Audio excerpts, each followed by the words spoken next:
Hello everyone, today I'm doing a tier list of all the cameras and lenses that I've used, that I've owned or currently own.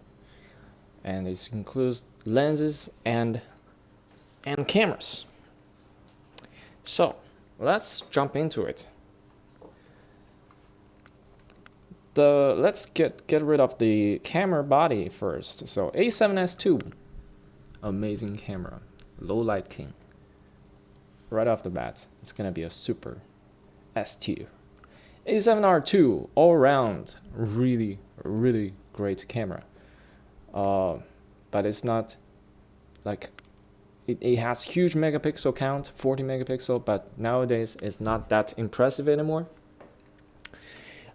So I'm gonna just put it in A because it's all around fantastic camera, great value, and to today it's still very competitive in terms of photography, but it's not as special as the A7S II, where you can see basically everything at night, which is crazy. So I'm gonna put A7R II in A list, but they are both fantastic cameras. Next, A6300, awesome camera, my first 4K video camera. Fantastic little camera, small form factor, and really powerful sensor and powerful imaging features and everything. It's the first modern attempt by Sony with a very fast autofocus. So yeah. Next, GH5, the best video camera for a very long time. Came out 4 years ago, and it is still one of the best video camera you can find, and it's not that expensive, so it is fantastic. The only downside is the autofocus, and if you the sensor is small, but it can be an advantage to you as well as disadvantage. So I'm not gonna say the sensor is disadvantage. I'm gonna say that autofocus is where GH5 is mainly lacking, but it definitely deserves S tier. Next, GX85. Man, I just love all those cameras. It is also in A tier. It's fantastic camera. It shoots great video and photo as well, and has a small form factor. It has in-body stabilization. So A6300 has the same body size, but it doesn't have stabilization. The GX85 does. It's a fantastic, but it doesn't have mic jack, so you can't have it all. Like these two cameras, if they merge into one, they would be perfect. But anyway, GX85 is great. I really enjoy using it. This is the latest camera I bought on Amazon warehouse deal. It's a very cheap, 250 something. It's half the retail price. Next camera, A5100. Well, this should be on paper should be a pretty good camera, but it has some downside. The copy I got was defective. Basically the control wheel doesn't work, so that left me a very bad impression of the camera. But I'm sure the camera itself is not that bad, but it's just I got a bad copy, so it kind of give me a very bad impression.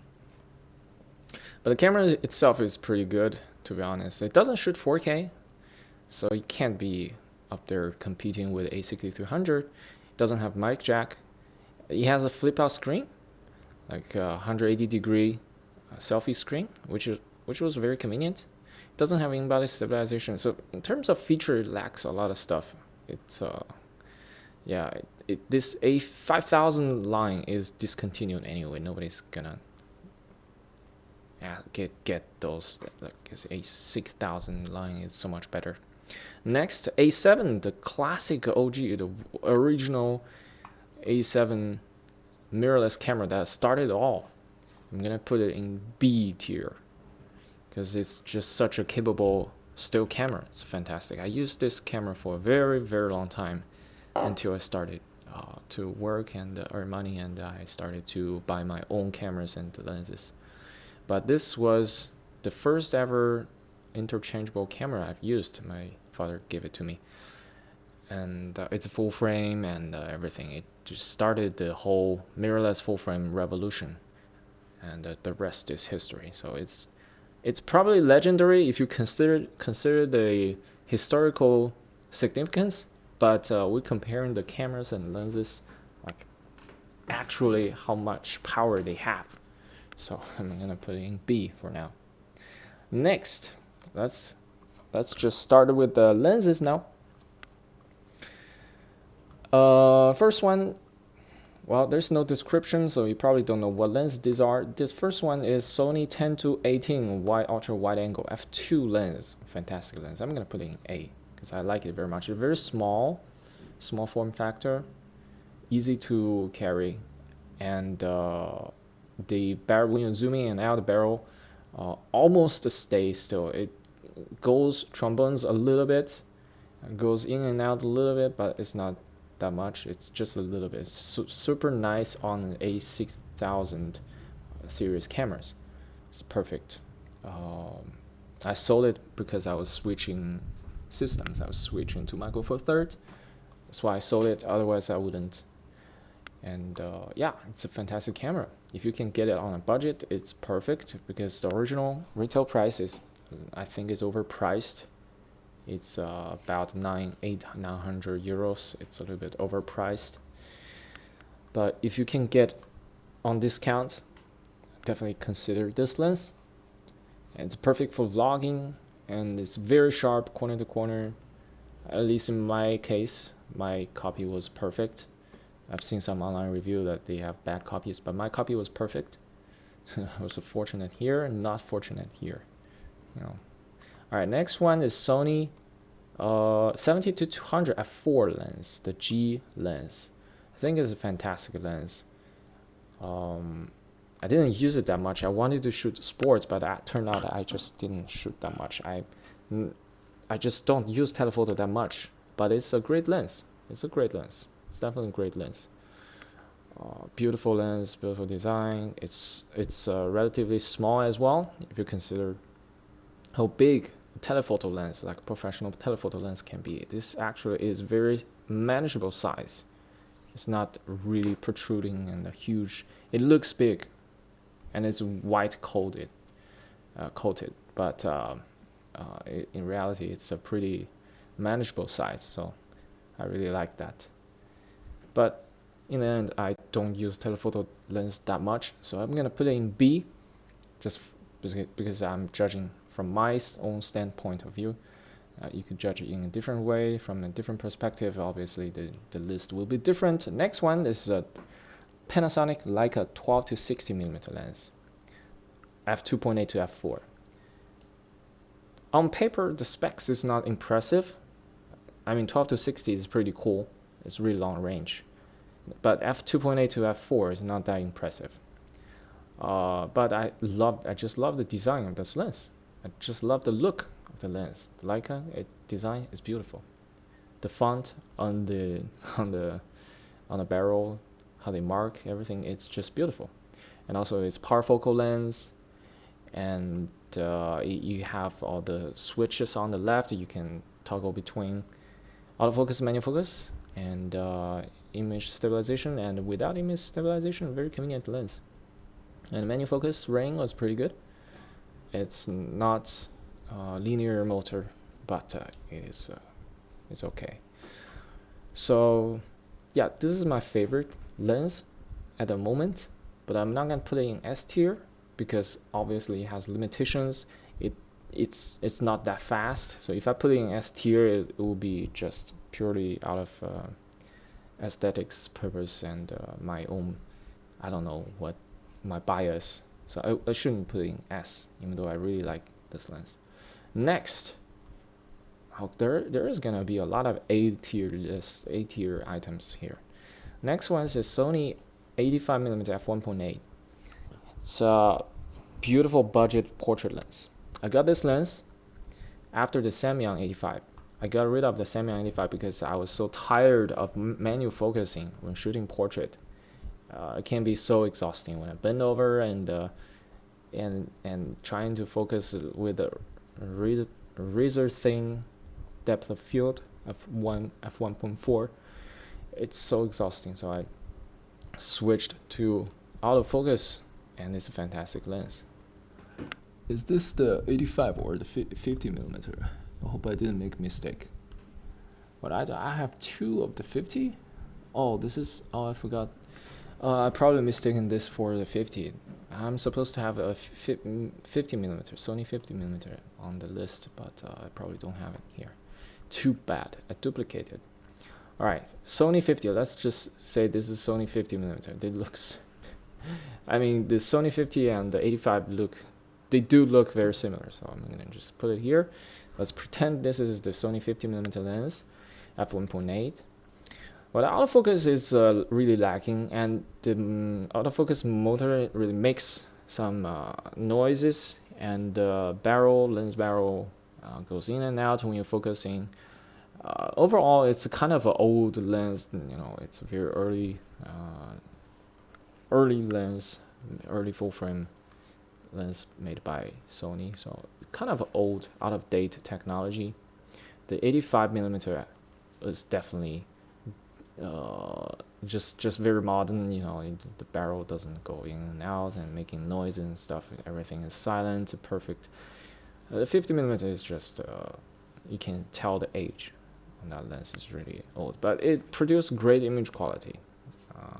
That you can't argue. But the lens itself, the construction and everything, technology inside, maybe not as good as 85 f1.8. Moving on, next one, Sigma 17 to 50 millimeter f2.8. This one I got for the GH5 with the speed booster. It's pretty good lens. You can get really nice shallow depth of field on it with a zoom on a budget. It costs only 200 to 300 euros. I can't really decide if I should put it in A or B. Let's put it in B. Yeah, let's put it in B.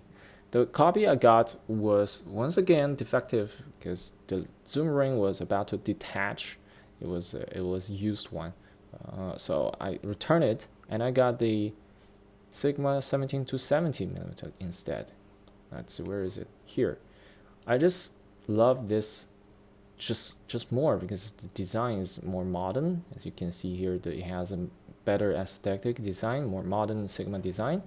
And this one is just old DSLR style design with a golden paint job and everything. Yeah. And the 17 to 70 is very versatile. You have longer range, and f2.8 to f4. You lose the aperture to f4, lose a little bit light on the tail end, but it's not that bad. It's definitely not that bad. Definitely worth considering, and also has very close focusing distance because it's a macro lens, so it's very convenient. You can even compete with micro four third lenses because the micro four third lenses usually can focus very close up. So this lens can also focus very close up. So it's very nice, very good lens. Also the autofocus is pretty good. You have autofocus, manual focus switch on the left, and also the image stabilization, OSS, or optical stabilization, or however the manufacturer calls it. It's pretty effective when you're mounting on a non-stabilized camera. But if you use this with stabilization on the GH5, the GH5 already has embodied stabilization. They will fight over the stabilization, so it will become a mess if you turn on both. So when I use this lens on GH5, I just turn off the lens stabilization. All right, next one. Oh my God, I'm gonna put everything on the A tier. Maybe I'm gonna kick some lenses out of A tier later. Maybe. This one is Sigma 16mm f1.4.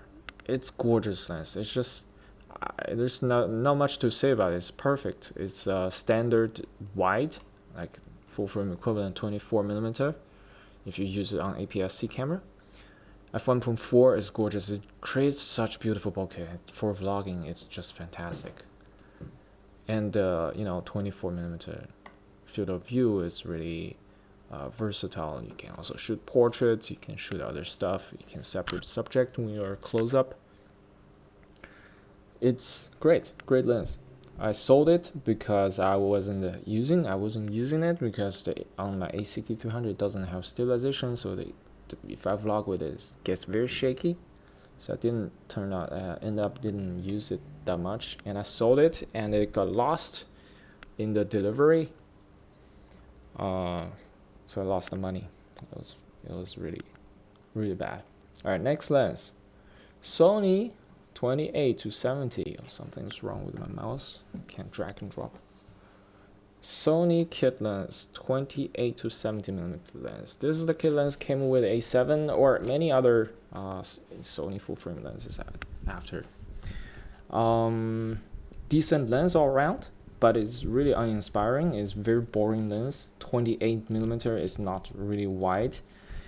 And I really don't like 28mm. Why can't they make 24 when they can? Well, like, why don't they make it?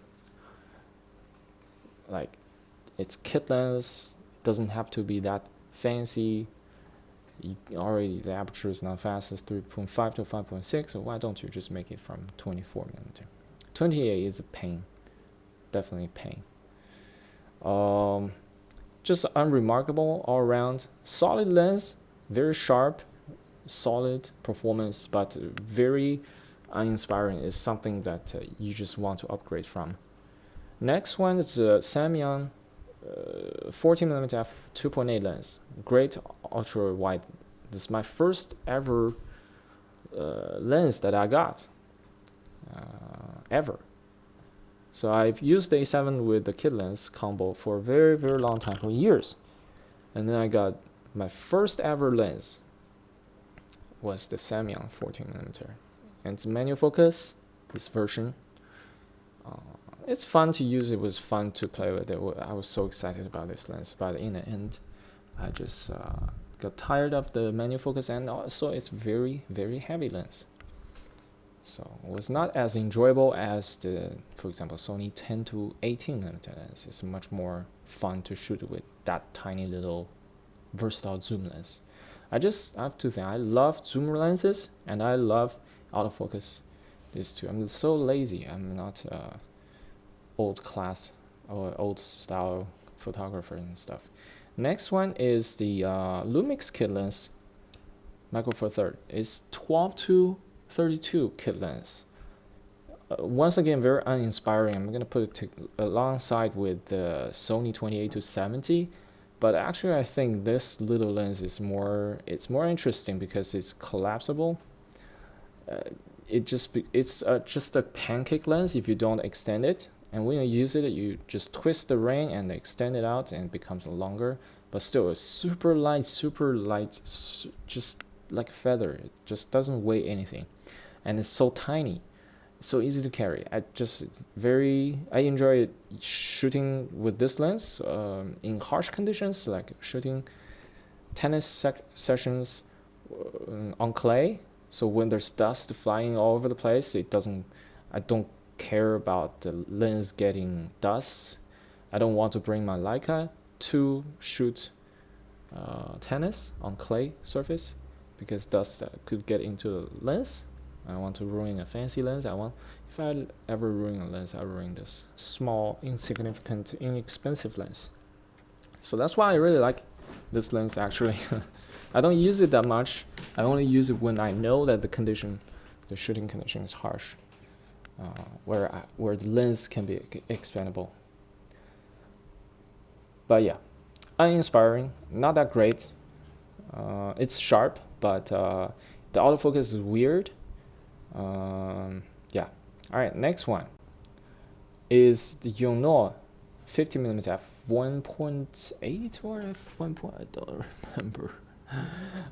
It's for Canon mount. I briefly got it to review it for fun, and I don't know. I just wasn't a fan of 50mm focal kind of field of view. It's like it's a little bit boring for me.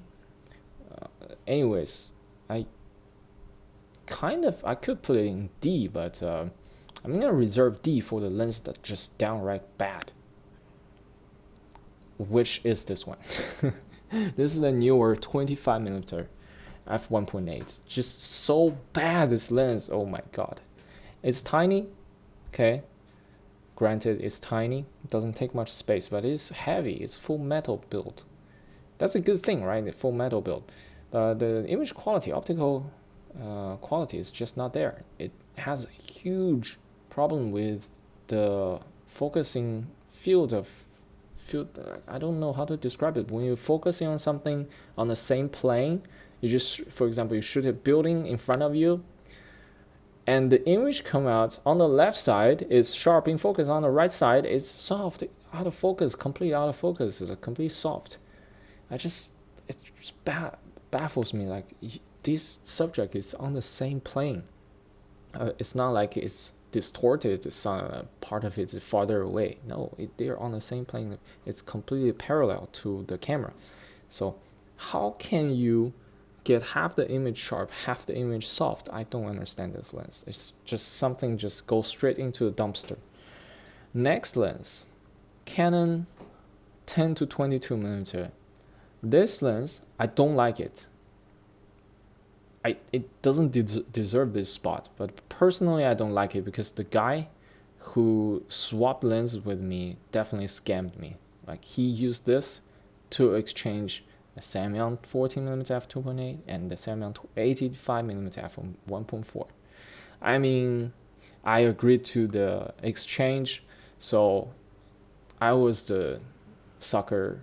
You know, you can't really blame him. But hey, he was taking advantage of me being silly.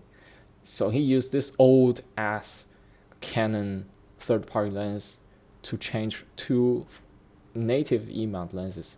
It's just such a scam. I just didn't like it. That's why the lens came with the bad emotions and stuff. But the lens itself, it's not that bad, to be honest. It's not that bad. I put it in C or B, if I judge it honestly. It has very nice manual focus / autofocus motors. Like, you can see, you can read where the focus is at, focusing distance and everything. 10 to 22. 22 is a pretty nice range. How much is 22? Let's calculate. 22 multiply Canon's crop factor is 35mm. It's actually a standard, you know, the standard ultra wide, like 16 to 35mm. It's actually pretty neat. But the aperture is not fixed, is it? It's not fixed. 3.5 to 4.5. No, it doesn't. If it's a fixed aperture, like 3.5, I could put it here, but it's not. I'm gonna just leave it in C. I really have the impulse. I really want to put it in D because I just don't like the person who traded the lens with me. But I'm gonna leave it in C. Next lens. Next lens is the Olympus 40 to 150mm f4 to 5, no, 4 to 5.6, I think. I have it right here. Let me just look it up. I have it right here on my right hand side. Yeah, to f5.6. Very tiny, lightweight, even lighter than the Lumix 12 to 60 kit lens. So it's very easy to carry. I really enjoy shooting with this lens. It's very versatile. You can just put in your pocket whenever you need it. Just swap the lens. It's very easy, and you don't have to worry about dropping it. Even though it's a full plastic build, it's just so lightweight, and even if you drop it on the ground, it doesn't really do damage. And it's a super cheap lens. It's barely over 100 euros if you buy used. Great value for the money, but I'm gonna put it in C because it's just very uninspiring. Once again, it's in terms of specs, it's not that impressive. It's not that interesting of a lens. It's just very convenient budget lens that you should definitely consider when you are buying telephoto lenses on a budget. And this, it's just super tiny if you compare it to something like full frame telephoto lens. Next, Lumix 25mm f1.7. This is gonna be controversial. I'm gonna put it in C because a lot of people love this lens.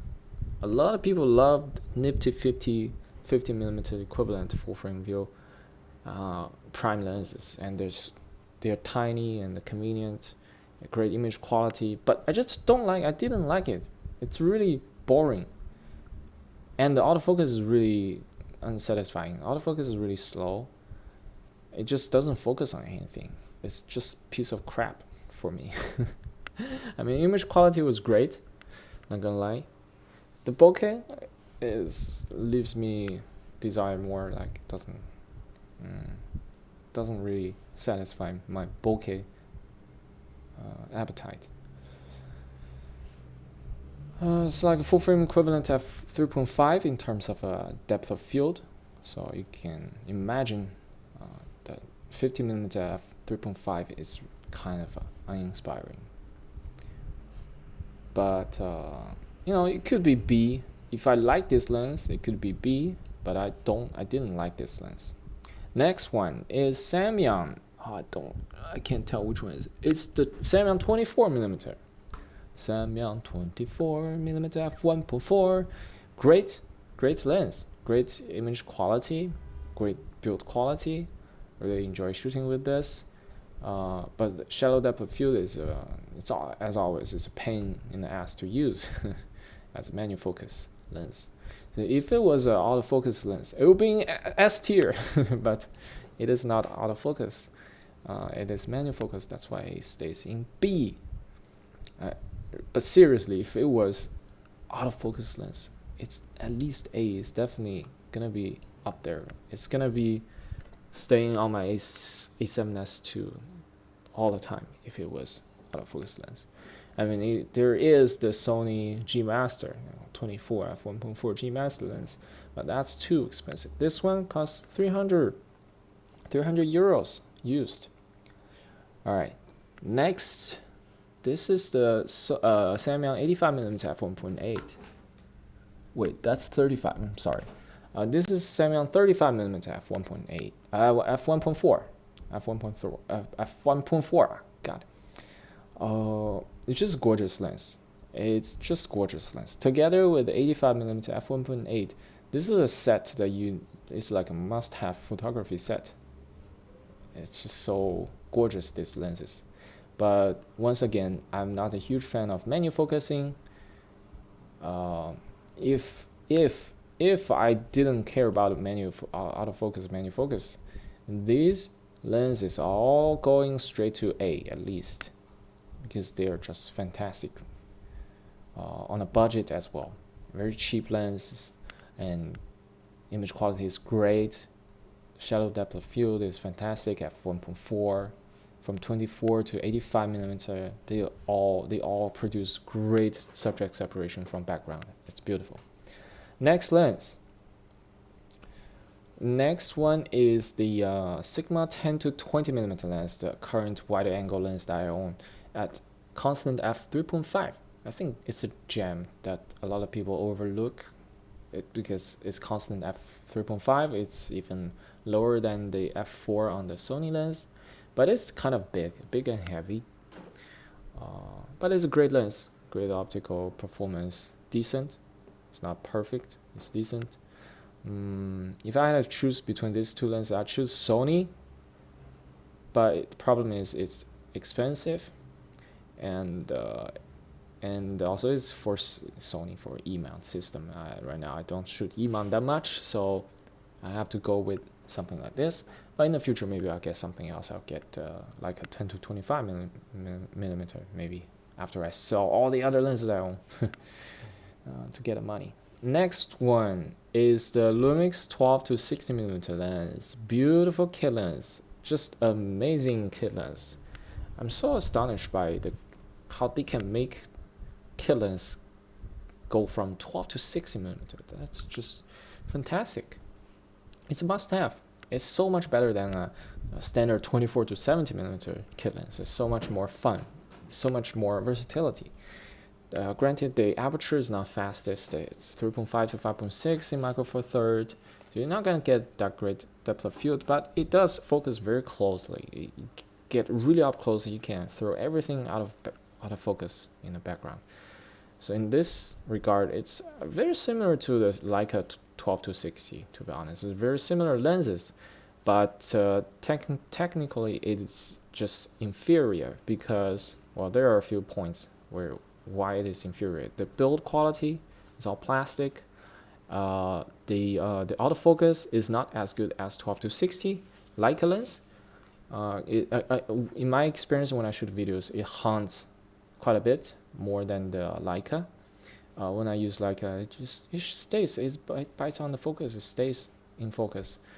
And the Lumix lens, I have to be so careful. Like I have to watch if it's hunting when I'm recording video. And sometimes I just prefer to use manual focus on this lens when I shoot landscape. And the manual focus is actually pretty fun to use. It's definitely a joy to use, even though it's a fly-by-wire. It's not bad at all. Okay, and it's not parfocal. You know, like 12 to 60 is parfocal. This one is not. What else? You don't have the switches of autofocus, manual focus. You don't have the switch of image stabilization on and off. So less utility. It's smaller though. It's smaller than the Leica lens. In that regard, it's better. But yeah, I just like it's just such a charming lens. I can't get over it. Next one, the Sigma 30mm f1.4. I'm tempted to put in C, but that doesn't do its justice. It's actually a great lens. f1.4 lens it's a great lens.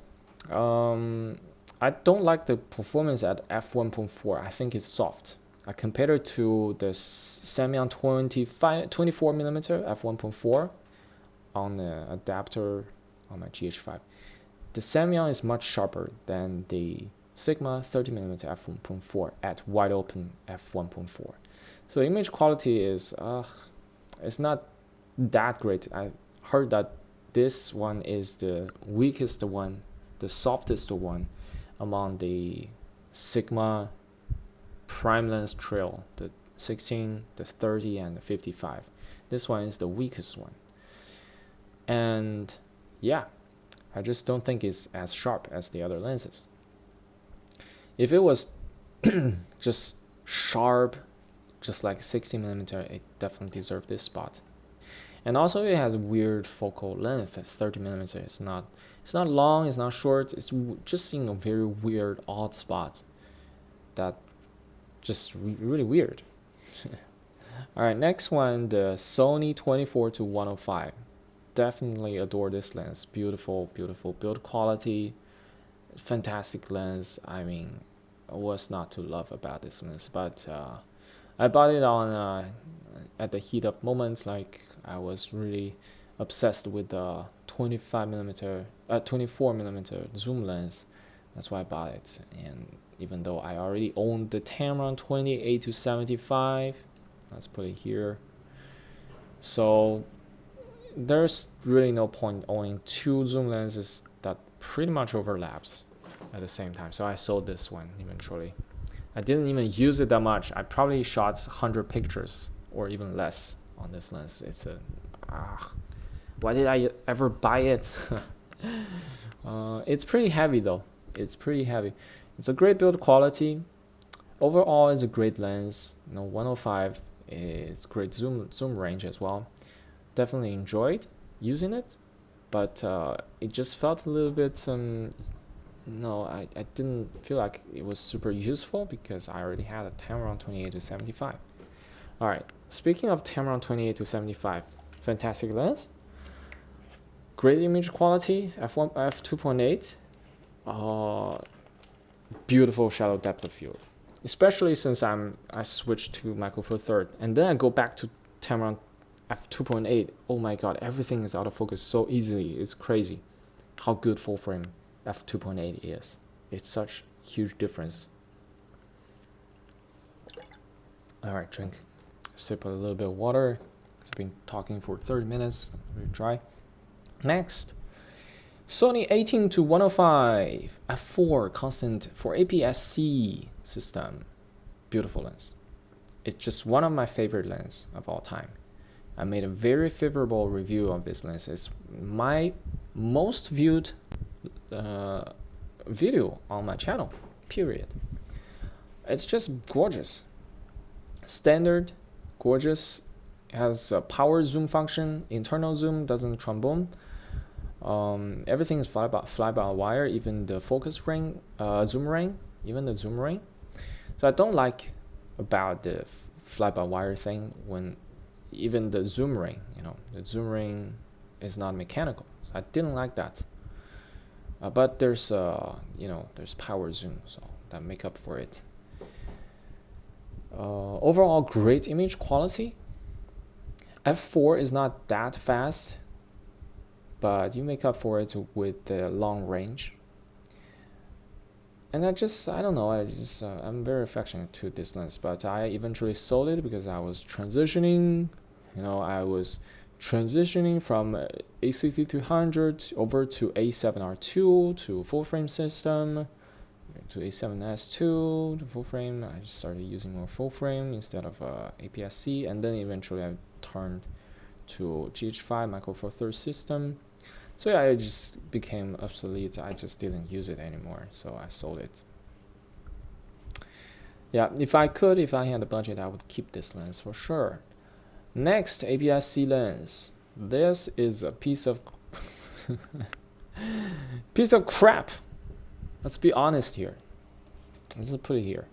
Sony 16 to 50mm f 3.5 to 5.6. Soft, bad. Autofocus is constantly hunting. It's just bad. It's a power zoom, but it's bad, my friend. It's just not a good lens. You can, in any circumstance, under any circumstance, the only circumstance you should buy it is when you buy it together with the camera body. When it comes with a camera body. I bought it separately for 80 euros, but that was because I wanted something small to mount on my A6300. I can carry it anywhere I want to be more versatile. That's the only thing. But the image quality is just so bad. So bad. I've done so many tests. So many people have done tests. Image quality is bad, man.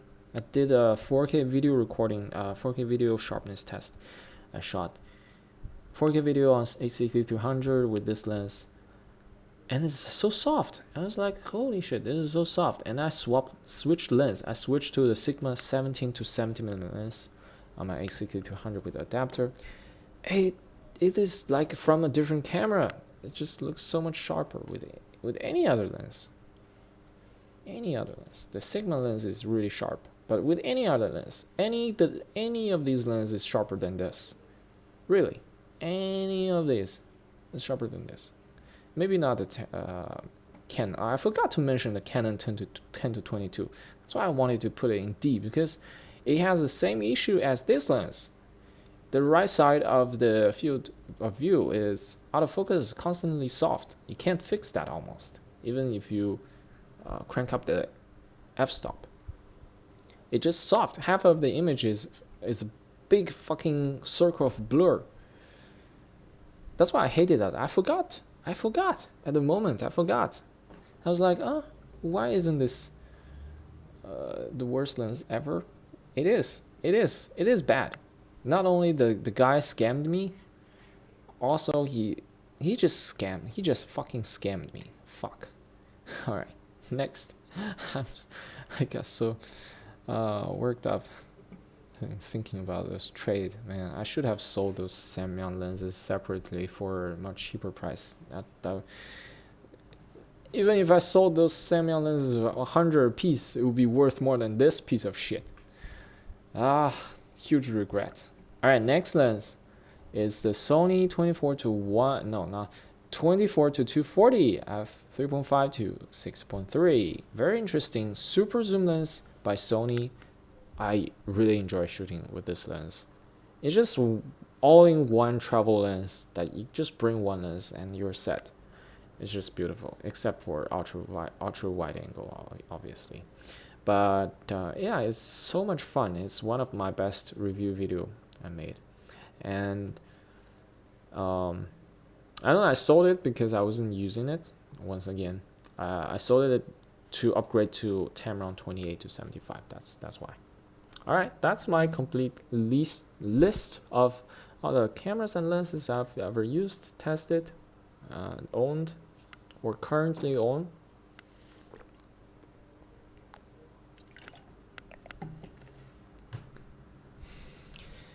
What are your opinions? What do you think? Which cameras or lens deserve a different spot? Let me know.